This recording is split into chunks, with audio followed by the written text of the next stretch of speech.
If you're a tequila lover, do not scroll past this video. This is my new spring obsession. It's a tequila julep. Let's make one. Start with 2 ounces of a reposado tequila. Today I'm using Don Julio reposado.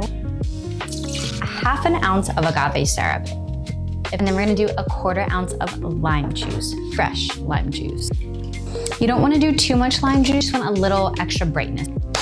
Add 6 to 8 fresh mint leaves. 4, 8. We're going to muddle this, but we're not going to crush up those mint leaves. Push down on the mint leaves so they release their oils. Now we're gonna add ice and shake. Using a rocks glass, and we're gonna add some crushed ice to this. Just gonna double strain this right over the fresh ice.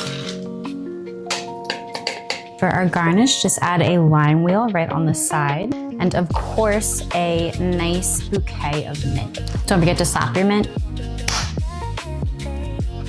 So good. Refreshing, not too sweet or sugary. It is a 10 out of 10 cocktail.